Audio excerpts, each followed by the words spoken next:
Tonight on Bridge City News, Lethbridge police recovered the body of a man at the base of the high-level bridge today. A woman who is 32 weeks pregnant is accidentally served a toxic drink at a McDonald's in Lethbridge. And Environment and Parks Minister Shannon Phillips announced changes to Alberta's hunting regulations.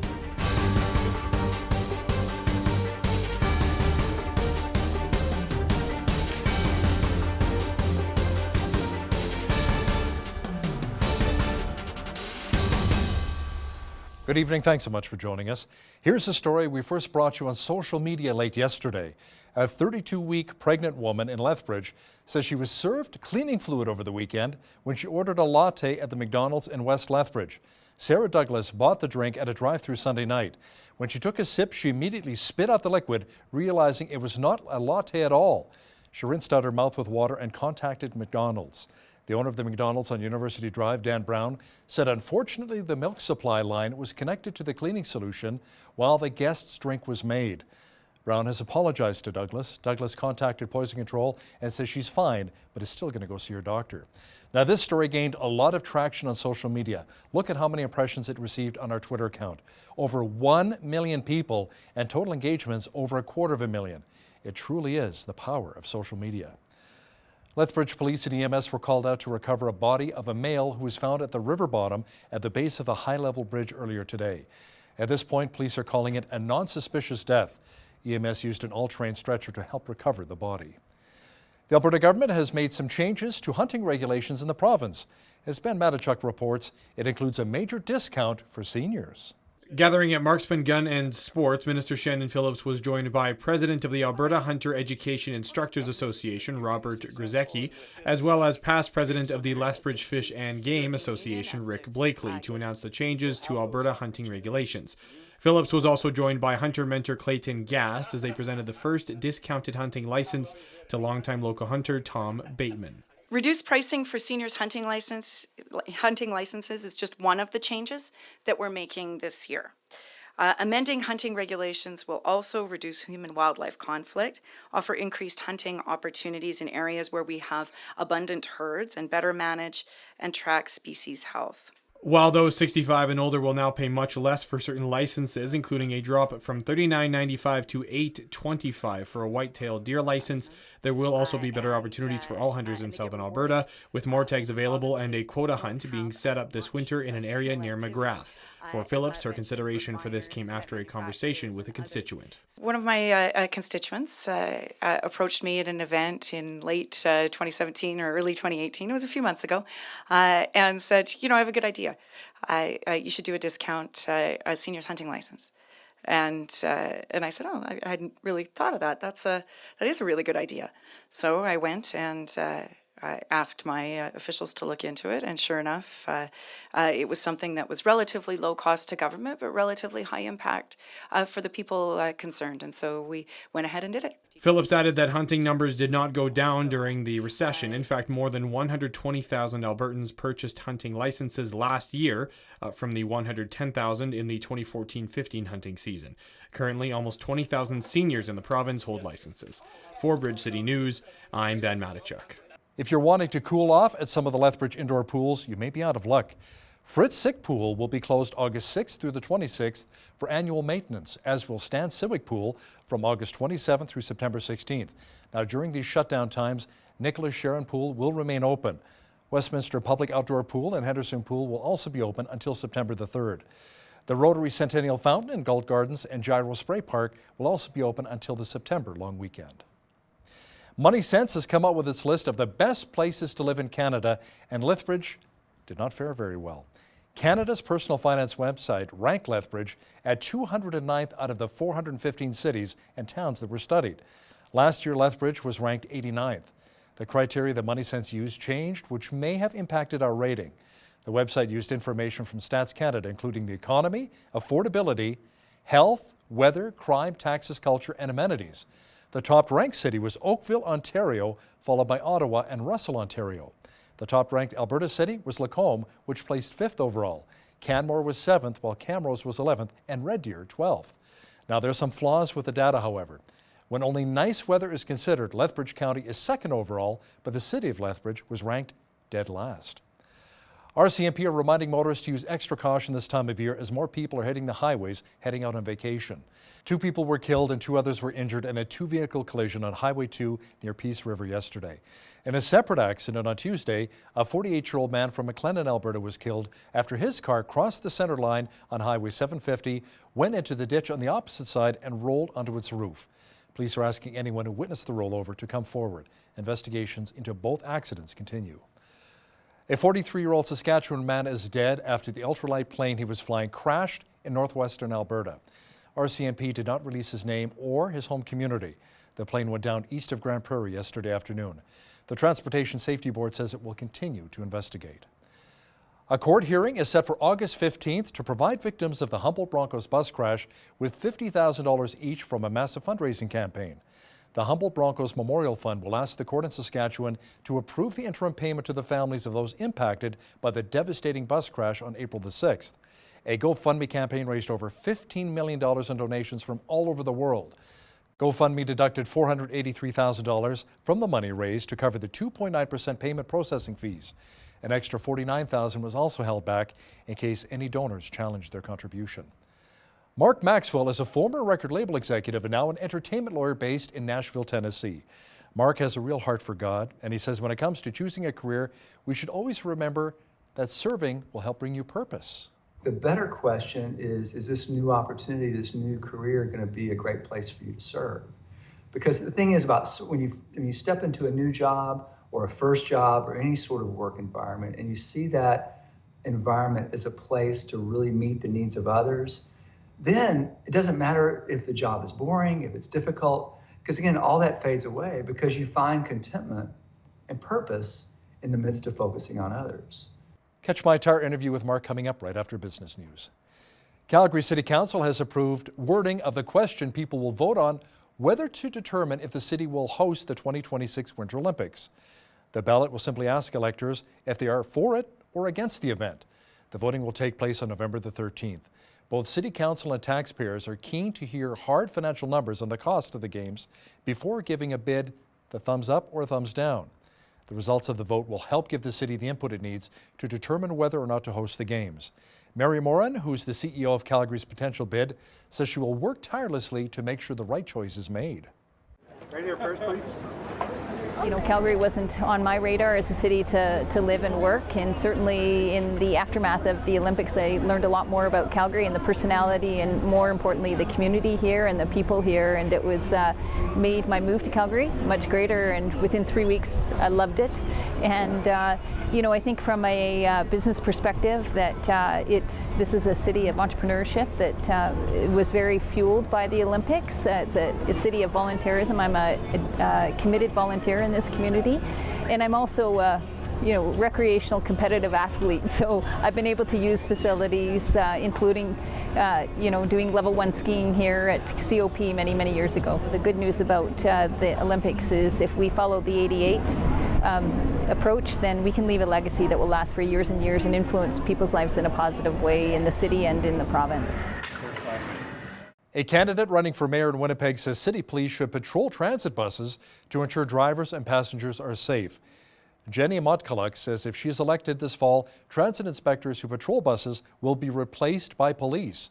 Winnipeg Transit recorded 51 assaults on drivers last year, including the stabbing death of Irvin Fraser. A spokesperson for Mayor Brian Bowman says City Council is already taking steps to improve safety on transit buses. Ontario's PC government says it will reform social assistance in the province. Social Services Minister Lisa MacLeod says the government will have a new plan in 100 days to replace the Liberals' patchwork of handouts. Too many people are being trapped by the current system, and this cycle of dependence is having a negative effect on the people the program is actually supposed to support. Our plan will help get people back to work and help them keep working. It will support people with disabilities to work when they are able and participate in their communities. These efforts will go hand in hand with our existing efforts to make life more affordable for people in need. While we're working on our new plan, on compassionate grounds, we're going to raise rates by 1.5% across the board to help those with the cost of living. This will replace the patchwork of handouts and regulatory changes that were included in the Liberals' final days.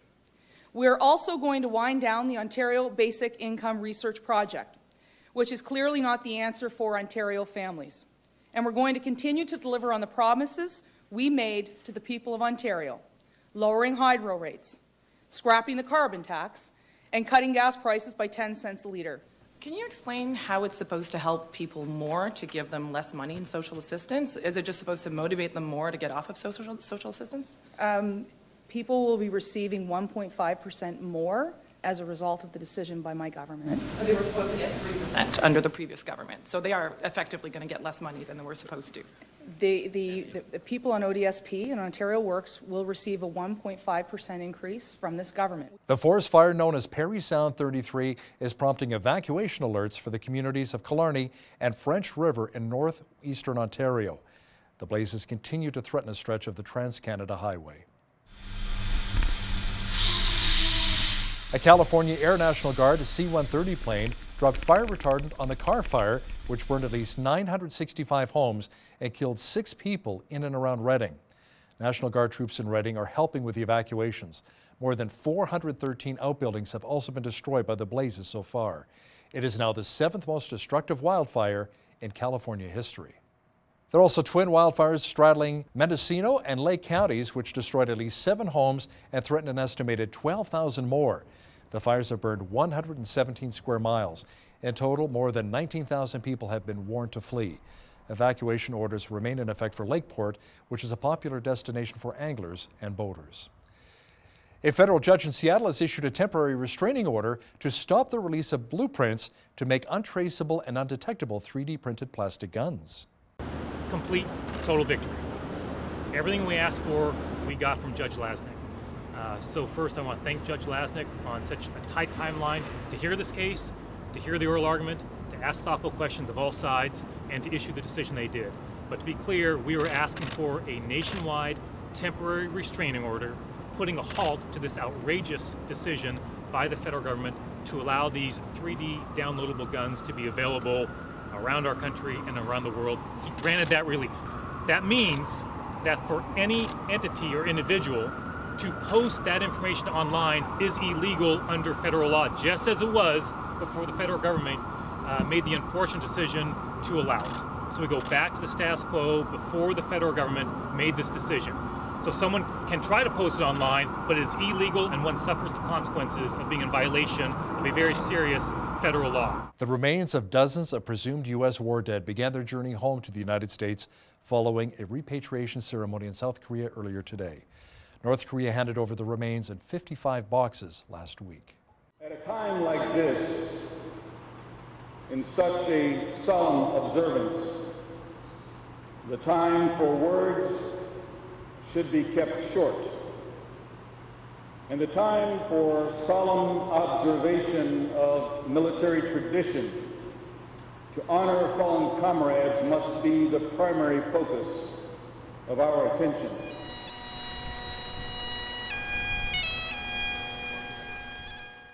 A U.S. pastor, Andrew Brunson, accused of spying in Turkey, has been released from prison and placed under house arrest following international pressure. More now in this report from the Global News Alliance. Release International is delighted that Pastor Andrew Brunson has at last been released from prison. He's been released due to health concerns and is now under house arrest. He's not free to leave the house or the country, and he's been made to wear an ankle bracelet as a tracking device. Andrew Brunson, who's 50, is from North Carolina and has a wife and 3 children. He was arrested in October 2016, and his next court hearing is slated for October the 12th. It's believed that the intervention of President Trump and the threat of US sanctions has persuaded Turkey's President Recep Tayyip Erdogan to release the pastor from jail. Pastor Brunson's lived in Turkey for 23 years and leads a small Protestant Izmir Resurrection Church.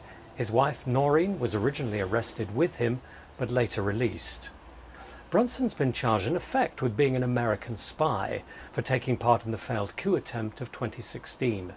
The prosecution claims he's a supporter of the exiled cleric Fethullah Gulen, who's been blamed for the coup. Andrew Brunson was rounded up, along with some 50,000 others, including soldiers, teachers and journalists. All were said to be connected in some way to the imam who's living in Pennsylvania. President Erdogan's attempted to bargain for Andrew Brunson's release in exchange for the cleric. In 2017, he said, "You have a pastor to give us that one, and we will work with our judiciary and give back yours." This prompted President Trump to denounce that as hostage bargaining. There's not enough evidence to link Fethullah Gulen with the coup to trigger extradition proceedings from the US. Turkey also accuses Andrew Brunson of being linked with the Kurdish PKK, which has been outlawed in Turkey. If Pastor Brunson is found guilty on spying charges in October, he'll face 35 years in prison. He's been charged on the basis of secret evidence which has never been tested in court. All the witnesses in his defense were dismissed by the judge without even hearing them. Islamist extremists are now apparently using poetry to try and incite violence.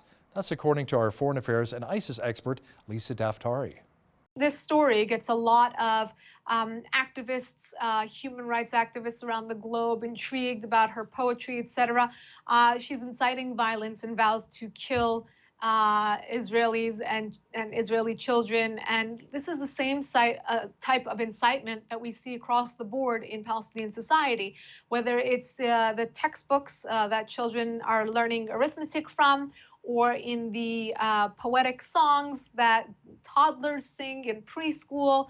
It's a pro-death, pro-jihad society. Catch my full interview with our ISIS expert, Lisa Daftari, as we talk about passive-aggressive jihadists coming up in the second half of our show. It was on this date that a shooting rampage took place at the University of Texas Tower. Germany declared war on Russia in World War I, and MTV makes its debut. This is Today in History for August the 1st.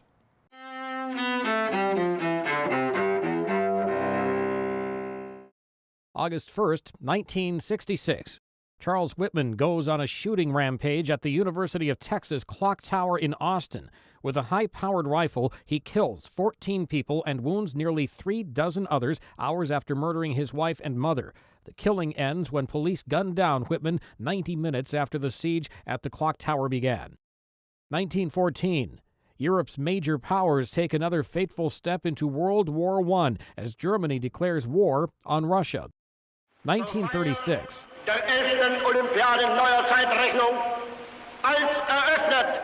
Nazi Germany's dictator Adolf Hitler opens the Berlin Olympics. Hitler hopes to use the Games as a showcase for his ideology of racial superiority, but American athlete Jesse Owens shatters that dream by winning 4 gold medals.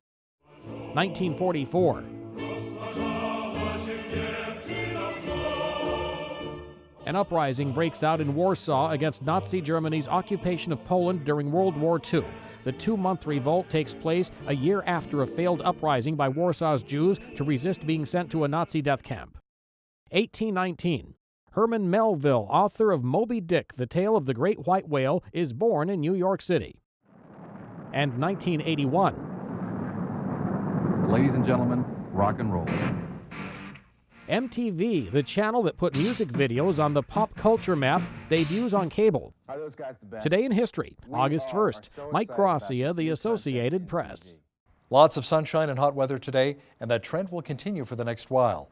I'll have complete weather details coming up shortly.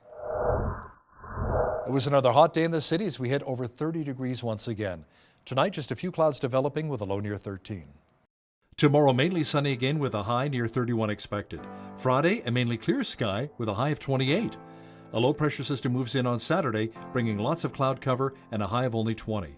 A good chance of showers on Sunday with the mercury climbing slightly to 24. Monday, the clouds will clear out and a high near 29. Looking at our almanac, the average high for this time of year is 26 degrees with an average low of 11. The highest temperature on this date was recorded in 2000 at 36 degrees. And the record low was 4 in 1939. Sunrise was at 6:02, sunset at 9:14. Let's look at how tomorrow is shaping up across the country. Vancouver has a slight chance of showers tomorrow with a high expected near 20. A special air quality statement was issued for Victoria today because of the smoke. Tomorrow mainly cloudy and a high near 20. Thunderstorms in the forecast for Calgary tomorrow, so they should hit 23. Edmonton will have lots of rain and 22. Regina will be mainly sunny and 29 degrees. Saskatoon will have showers and get up to 27. Winnipeg mainly sunny and 26 on Thursday. A good chance of rain in Toronto tomorrow with a high of 27 expected. Ottawa will get some thunder shower activity as well, and a high near 27. Montreal will have rain in 26. Over in the Maritimes, Fredericton, New Brunswick will have rain in 32. Halifax, Nova Scotia will have showers in 26.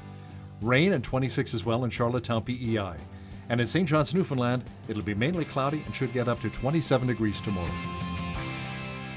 The Trudeau government is easing carbon tax thresholds for the country's biggest energy users.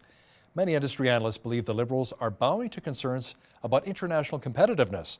Environment and Climate Change Canada has issued new guidelines that increase the threshold at which polluters will have to pay a carbon tax from 70% to 80%.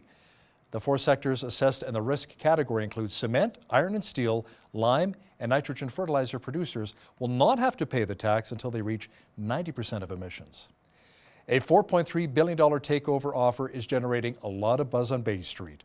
Brookfield Infrastructure Partners is making a friendly takeover offer for Markham-based Enercare, which provides home services like electricity, water heaters, air conditioners, and furnaces to more than 1 million customers a year. The offer, which is worth $29 per share, is 53% above Enercare's closing stock price yesterday. Toronto-based Brookfield owns and operates utility, transport, and energy businesses around the world. Calgary-based Encana Corporation posted a second quarter loss of $151 million. It says the loss was linked to its risk management program, but that it did better than last year by most other financial measures. Excluding unrealized losses from its hedging program, Encana's operating earnings rose 10% to $198 million, while its cash flow margin was up 57%. Profits are percolating at Tim Hortons' parent company. Restaurant Brands International is reporting its second quarter profits soared 87% to $167.6 million US. Tim Hortons sales overall grew by more than 2%. The improved results came after Tim's launched all-day breakfast and renovated its restaurants, which the company hopes will improve the image after months of arguments with franchisees. Now, here's a look at today's markets.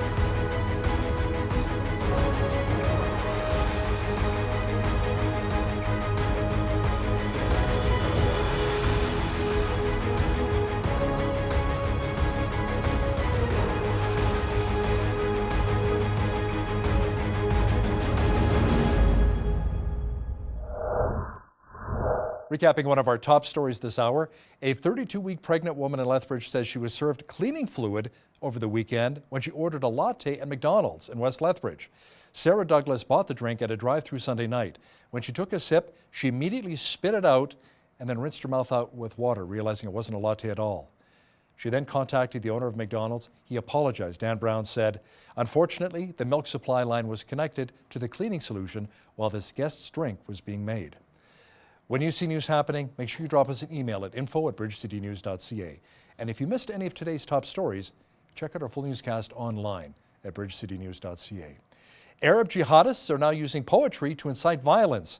Our ISIS expert Lisa Daftari has details next. But first, here's a look what's happening in and around your community. Here's your Bridge City News community calendar. The Gem of the West Museum in Coaldale is holding a Heritage Day open house on Monday, August 6th from 10 a.m. to 2 p.m.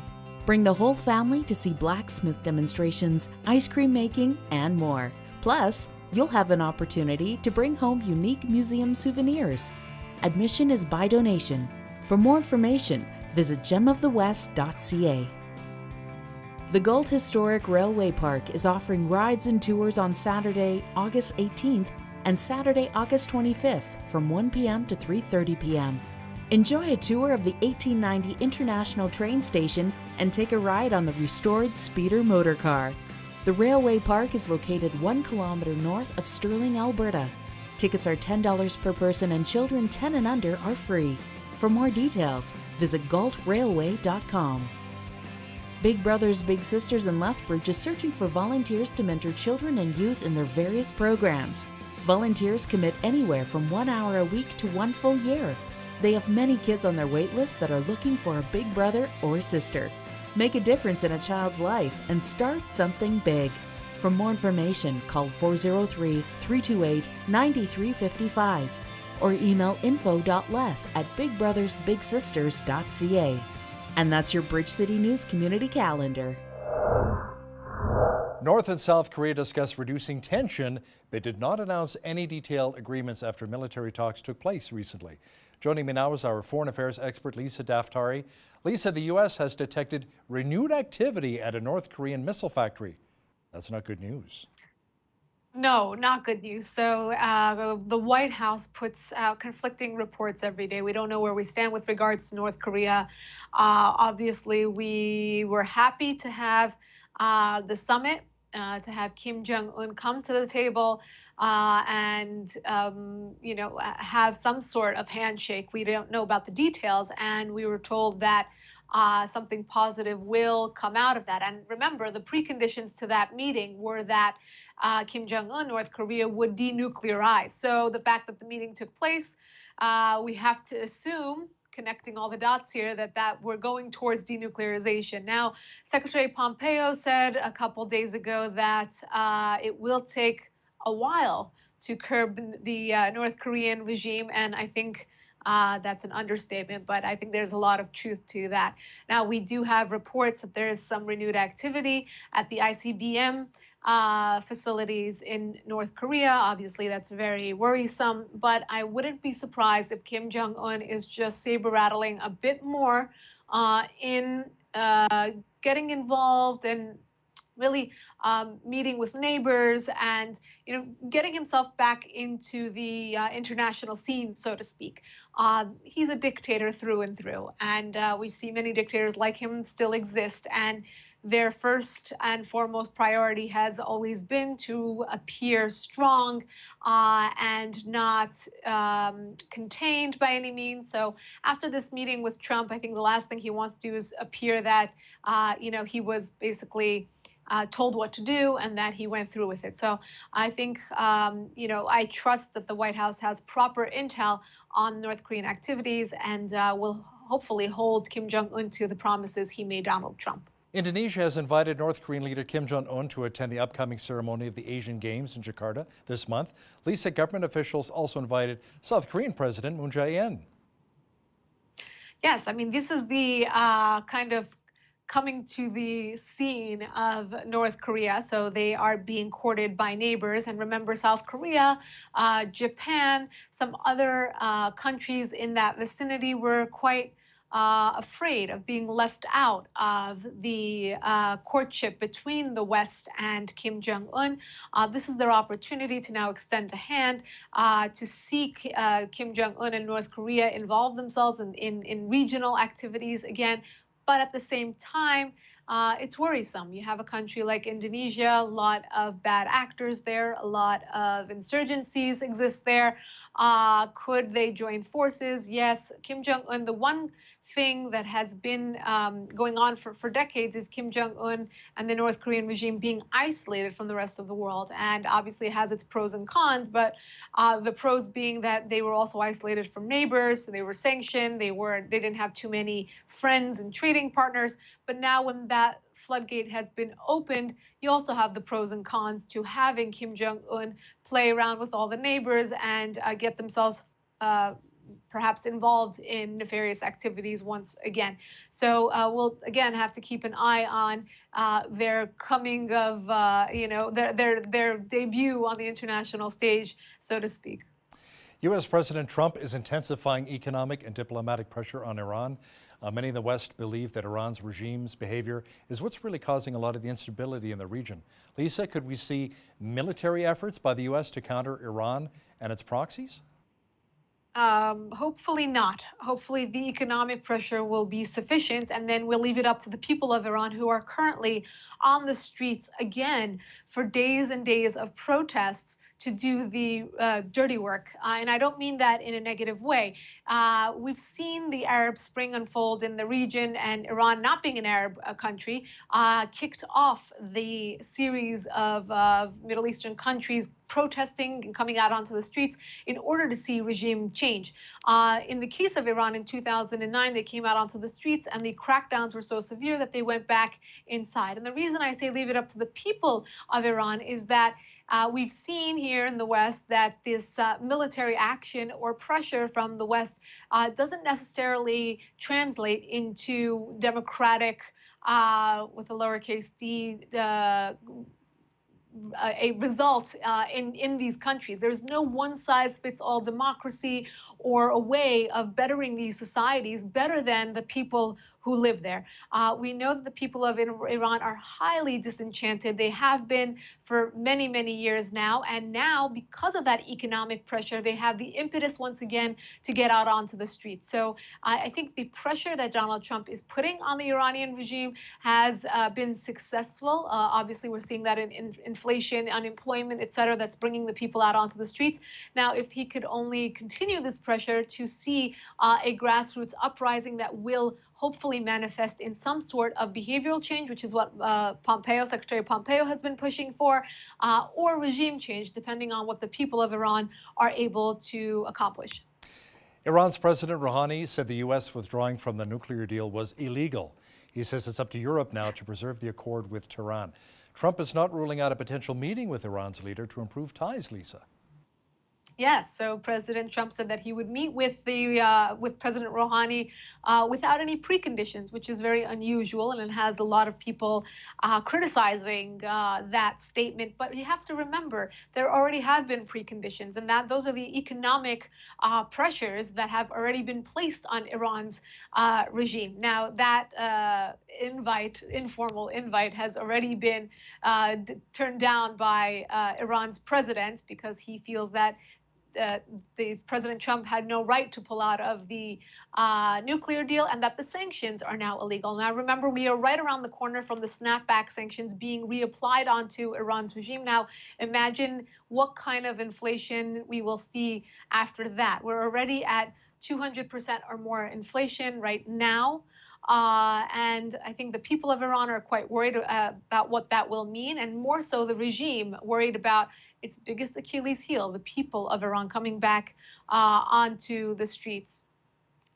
A Christian American pastor, Andrew Brunson, is standing trial in Turkey on terrorism charges, has appealed to a Turkish court to release him from house arrest and to lift his travel ban. Now, Brunson has already spent about 21 months in custody, could face up to 35 years in prison if found guilty of the charges. Yes, it's very unfortunate. Wherever we see Christian persecution, it's because we're seeing an increase in an Islamist influence. And Turkey has been somewhere that most people haven't been paying attention to, but Erdogan has been on a crusade to Islamify more and more and more the country, to do away with so many of the modern reforms that have been made in that country under Ataturk in the 20s. And imagine over almost 100 years of these reforms and a very secular society, which Turkish people have enjoyed. Now we're looking at a society which is entirely Islamist. A lot of the Christians have escaped. Armenian communities that live in that country have dwindled, left the country, etc. And now you see this imprisonment of a pastor with doesn't look like any hope for right now. President Trump has reapplied sanctions onto the country, has talked about different threats to Erdogan, who has zero care, it seems, to release this pastor and to make nice. It's always been the elephant in the room to deal with Turkey and its increased Islamist influence, because the Western coalition fighting in Syria has always needed Turkey because of its geopolitical location. That being said, Erdogan only joined that coalition in order to kill Kurds, not to get rid of ISIS. And you see their agenda in the Middle East has never been, or in recent years, has not paralleled that of the Western coalition of the United States. And, you know, again, elephant in the room, it hasn't been addressed because we need them and we need our bases there. But if we take a look at the human rights abuses in Turkey, we look at Erdogan's increased influence, backing of Iran's Shiite sphere of influence growing there, turning its back on Israel, our ally in the region. There needs to be a talk between Erdogan and Trump about what our interests are and what will happen going down the line. You know, I'm glad you brought that up. How about even Trump setting up a meeting with Erdogan to talk about the release of this American pastor? Has that potentially been discussed? Yeah. I haven't heard anything about that. And remember, Erdogan came to the White House not too long ago, and I actually was disappointed. As much as I think that Donald Trump does a very good job on foreign policy, I was hoping that he would deliver that slap on the wrist to Erdogan regarding human rights. Because regardless, I think Erdogan can come to the White House and we can talk about certain interests that we have in the region, mutual interests between our two countries. But meanwhile, back at home, judges, cops, teachers, principals, etc., are being rounded up wholesale style. Media publications being closed down, TV stations, newspapers, magazines that don't agree with Erdogan being shut down. He is a de facto dictator. He sets up elections and has himself win those elections to make his reign ironclad. And that hasn't been addressed. So hopefully going down the line, we will have to address that along with the hopefully release of this pastor. Muslim extremists are getting a little creative when it comes to promoting terrorism. An Israeli court jailed an Israeli Arab poet for 5 months recently after convicting her of incitement to terrorism for a poem she wrote during a wave of Palestinian street attacks. That's very creative. Yes. Yes, quite creative. This is a person who will now be given awards around the globe, and she has vowed to not give up her fight and the resistance, so to speak, to kill Israelis. It's interesting because this story gets a lot of activists, human rights activists around the globe intrigued about her poetry, etc. She's inciting violence and vows to kill Israelis and Israeli children. And this is the same type of incitement that we see across the board in Palestinian society, whether it's the textbooks that children are learning arithmetic from, or in the poetic songs that toddlers sing in preschool. It's a pro-death, pro-jihad society. And remember, Hamas is their leadership, and Hamas runs those schools, the same schools that hide weapons and use children as human shields. So it's an interesting story, but there's so much more to it because you look at, somebody who is fighting and resisting through art and through poetry, through, murals and such. And we're here in the West through a different lens, thinking that that's a wonderful thing. But I think there's much more to it and how that affects society. Almost sounds like a passive-aggressive jihadist, if there is such a thing, right? Absolutely. Someone who vowed after being released from jail to do it again. Right. Lisa, after years of government silence about the fate of tens of thousands of people in Syria, authorities have begun quietly updating registers to acknowledge hundreds of their deaths. Starting around April, families are beginning to discover what happened to their loved ones by chance when they requested records from registers' offices. Yeah, this is a very unfortunate story, but the reality of what's going on the ground. People don't know whether their loved ones were killed, whether they escaped, whether they became one of the migrants on the run, because we know hundreds of thousands of them are on the run.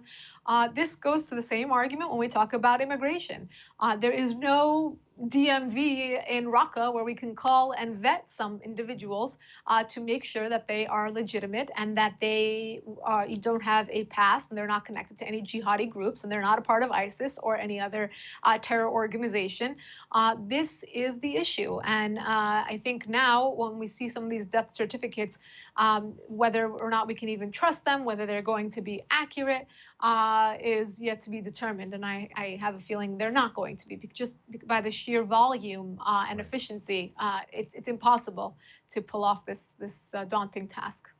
Lisa, a Syrian Kurdish group is saying it decided to chart a roadmap to a democratic and decentralized Syria.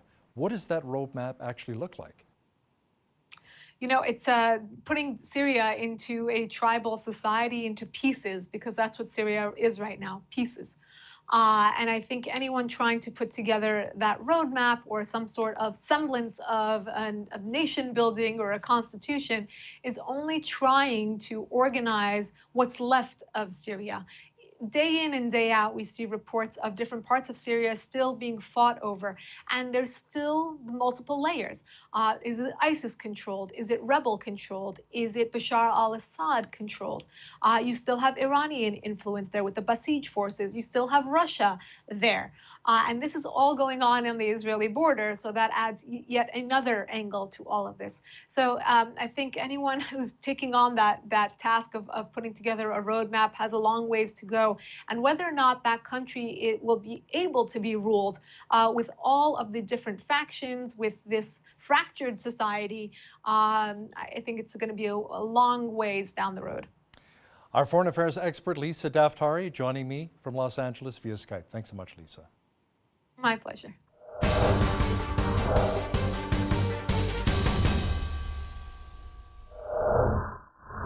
Success. So many of us are chasing the dream, climbing the corporate or even the entertainment industry ladders.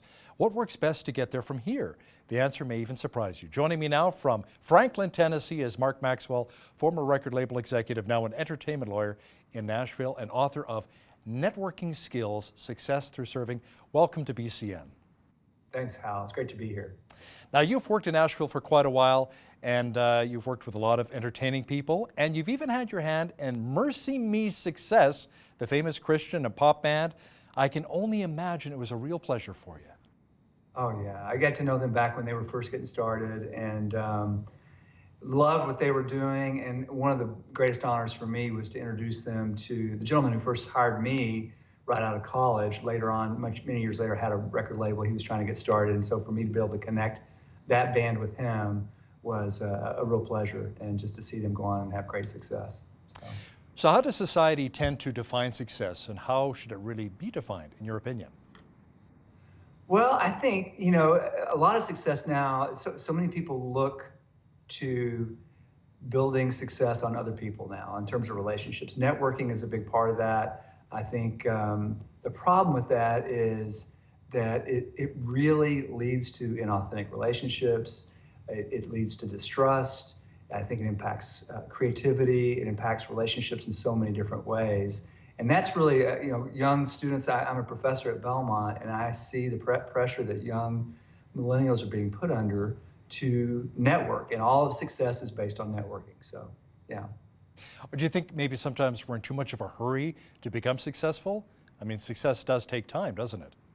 It does. I think oftentimes, a lot of people they're not willing to give the time, especially when it comes to developing an art or a creative skill, and really the focus that's needed. And so much about social media now is really about shortcuts to success. Everyone looks at Kim Kardashian and Logan Paul and all these different YouTube superstars, and they think, if I can just have someone walk in and write me a check for $1 million, I'm going to be doing great. But really, real success comes with hard work, and excellence comes through diligence and really stewarding the gifts you've been given. I remember Billy Ray Cyrus and the big hit Achy Breaky Heart in the early 90s. I was a country music jock, and he says, yeah, I'm an overnight success. It only took me 12 years to get here. Right. So he joked about that, right? Sure. Now, when we do networking, is there a real risk that even unintentionally we can sour relationships because it leaves people thinking that we're simply using them, stepping on them to climb the ladder to get ahead?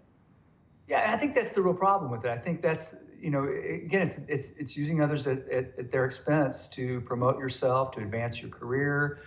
It can be in business, it can be in the entertainment industry, it can be in charity work, it can even be in relationships. And I think the real version of success is found in the definition of the Bible and what Christ said to us, and that success, if you want to be great, if you want to be a leader, it's about becoming a servant of all. And so I think the whole concept of networking is really at odds with what Christ taught in terms of being a servant.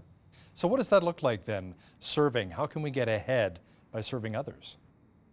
Well, I think it starts with putting others first. I think for me over the years, and I've seen it in my own life as an entertainment attorney, I've made the networking mistakes. I've gone to conventions, I've gone to events for the sole purpose of trying to find clients, build my practice, and I've come back empty-handed and kind of wondered, what was I doing wrong? What was I missing?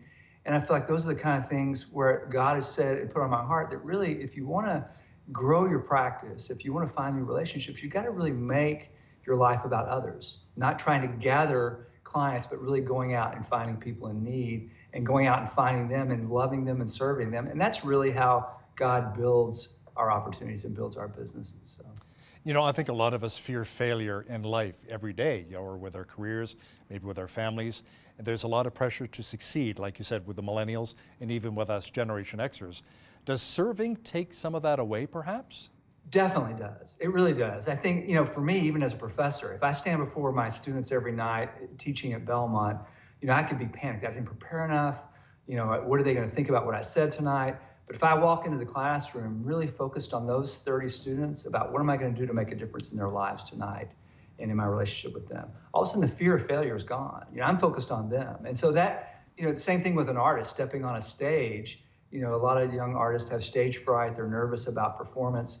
And the thing I'll tell them is you've got to learn to really see your audience in that platform as a place of love, as a place of service, not as a place to get your own identity met, your own needs fulfilled with applause, but really see it as a place of love. And when you step on the stage seeing that stage as a place of love, then peace is there, freedom is there, because you're not worried about yourself. And so in all of our relationships, when we see those relationships, you walk into a crowded business event, okay, what am I doing here? Well, you step into that room thinking about who is going to be highlighted that I need to go and talk to and encourage. And when you do that, then there's no fear. There's complete peace and confidence there. So.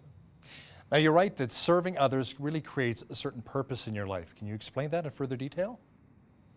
Yeah, I think, honestly, in terms of purpose, a lot of us, in fact, I was talking to a young executive recently, and he kept saying to me, I'm thinking about making this big job change, and I think this new company is going to really be a great place for me to grow. And I said, that's great. A place to grow is important.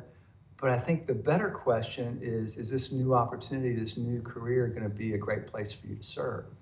Because the thing is about when you step into a new job or a first job or any sort of work environment, and you see that environment as a place to really meet the needs of others, then it doesn't matter if the job is boring, if it's difficult, because again, all that fades away because you find contentment and purpose in the midst of focusing on others. So even my son, when he was first getting a job as a 16-year-old, he's looking at all these different opportunities. It's like, gosh, Dad, I don't know what I'm going to do. All those places that you suggested sound boring. I'm like, listen, it doesn't matter. If you step into a job really focused on others, saying, I want to be used with the customers and with my coworkers, then the most difficult job, the most boring job can be a place of contentment and a place of purpose. And you're not really working for yourself as well or for your boss. Work unto the Lord, right? Exactly. Everything you do. Yeah. It is. It is. Now, you also write about serving creates a sense of value. Can you describe what that looks like? Yeah, and I think that's really it's a really important thing. Like I said, I've found in my own life when I've tried to network, I've gone to things to try to build clientele, and there's so much in the media now that talks about you've got to make yourself visible. You're starting a new company, you've got to develop this brand. It's all about branding and making yourself visible. Sure. And I've been guilty of that. But I think I've found what God really teaches is you go to things, you're there to not make yourself visible, but you're there to make yourself available to others. And as you make yourself available to others, generous with your time, you give away time as a professional, you invest in others, then God provides for you. The spiritual accounting principle in the Bible is very clear about planting and harvesting. As you sow your life and your gifts into others, God's going to provide for you. He's going to take care of you. And it works. It's something you can stake your life on, you can stake your business on, you can stake your relationships on. And so that's the way to live. Giving value to others lasts. Visibility fades. It really does. So it's really about making yourself available, not making yourself visible. So Mark, let me ask you, what do you mean by the statement, serving creates provision? Can you flesh that out a little for us? Yeah. Yeah, I think exactly that. I think I've even an example I can say in my career a few years ago, I had a gentleman who came to me who needed a lot of different legal work done. He couldn't afford to pay me. He said, listen, I think I'm going to have investors next year. I'm not sure when it's going to happen, but I really need your help. Would you be willing to give your time and help me? And then once I get this going, I'll hire you. And I began to do free legal work for him. And then in a couple of years, 3 or 4 years later, he actually became the highest paying client I ever had in the history of my law practice. Wow. And again, it was part of sewing. It was basically saying, I'm giving this man who needs my work something of value. And as you sow into other people's lives and you're generous with your time, with your skills, with your resources, God always meets our needs. That's what he promises. That's the way he works in our lives. So part of it, I think this whole concept of learning to serve as opposed to network, it's based on, number one, seeing God as your provider. If you don't see God as your provider, you'll always go back to networking. But if you really believe God is your provider, that gives you the opportunity to be generous and give to others, and then to see him meet your needs and provide all the things that you need. And it's interesting too, when you go the extra mile like that for your client who became very successful, he's not going to forget that. He's not going to forget what you did, and loyalty goes a long way. Sure, definitely. You've got a client for life there, so that's good. Now give me some other examples of how we can really serve other people and be a blessing to them. Yeah, I think another example I would say, serving eliminates conflict. I in my job as an entertainment attorney will often find myself in a heated negotiation with another attorney from New York or Los Angeles, and sometimes those negotiations can get personal, can get tough, and you can sort of say, I'm going to put on my boxing gloves too, and we're going to duke this thing out. But I think I've found over the years that you enter into those discussions with that person with care and with compassion and with interest, and oftentimes even praying for them, even if they're not a believer, praying for them on your own. And what you'll see is going in with that sort of a serving mentality and that sort of a heart just changes the atmosphere. All of a sudden, this logjam, this negotiation, a contract you think you can never get completed, all of a sudden, because of your heart, the atmosphere changes. The logjam gets removed. Next thing you know, the attorney that you've been battling with for months, it's like, hey, next time in Nashville, I want to have lunch with you. I want to get to know you more. So serving can really do things that are supernatural. Generosity is the same way. When you step into people's lives in business or in relationships, and you give more than what's expected, it has supernatural results and provision for them. So there's so many different ways that it provides. Well, yeah, it's better to give than receive, and me being a parent as well, I remember when my kids were little, it was so exciting for me to give these gifts to my children and just watch the expression on their faces, when they get up Christmas morning or sometimes on Christmas Eve, if they couldn't wait, and just seeing giving, and just how much we appreciate that so much more. Or when you give of your time, like you said, at the church or at work, just giving of yourself and just reaping the rewards of that and how you're helping other people. It's an amazing feeling, isn't it? It is. It really is. Now, do we need to be careful as we serve others to do so without any strings attached? I think sometimes we have a mindset of, what, I just served you, now you owe me big time. Yeah, I think that's a hard one, because oftentimes, and so much about networking and so many of the business podcasts that are out now, different things, it's always this win-win mentality. You give something to someone and they give you something. But I don't think that the Bible necessarily supports that. I think part of it is going in with generosity and really believing that when I don't have a string attached to this situation, that God's going to provide. And I mean, for me, one of the things I'll often do is just see who God puts on my heart and mind that I haven't connected with in a while. I'll take them out to lunch, encourage them, buy them lunch, and no strings attached, not expecting anything in return. And inevitably, as you give in that sort of a setting, then 6 months or a year later, I'll get a phone call from someone and they'll say, hey, so-and-so, which is the person I had lunch with, gave me your name. And they said, if I ever need an attorney, you're the person to call. And so again, it's one of those situations you go in without strings, and I think God acknowledges that. And part of it is not expecting that from him, trusting him as your provider. And then when you can really go in and seriously love someone and serve someone in that way, then God, again, meets your needs. He gives provision to both you. It's sort of a stream that flows both ways. There's provision for you and provision for the other person. So Mark, let me ask you something. Do we need to intentionally set some time aside to look for opportunities to serve other people? Definitely. I think that's a daily occurrence. I think any room we walk into, any place we walk into, we need to be thinking about, why am I here? What can I do to change people's lives. I think for me, and sometimes we can be overwhelmed. Like we really want to make a difference in the world. We want to make a difference in situations. And I think the thing that my wife always reminds me of, I teach on Belmont University's campus a couple of nights a week, and I really want to make a difference in my students' lives. And sometimes I feel like I'm not doing enough. And my wife Carol always reminds me, Mark, it's one at a time. It's one student at a time. Right. Don't forget, it's not those 60, not the 100, it's one. And so I'm like, okay, you're right. So again, being on the lookout for that one person that week that needs a kind word, that needs prayer, that needs encouragement, that needs you just to reach out in some way. Because that's really how we change the world. It's one person at a time. And then we begin to see, and then it multiplies. And then the next day it's a few more. And that person changes people's lives. So there's a multiplication process. And it's always having our antenna up and saying, God, who do you want me to serve and in what way? As we live that way, then we just become a blessing to the world. Mark Maxwell, author of Networking Kills Success Through Serving. Thanks a lot for joining me via Skype from Franklin, Tennessee today.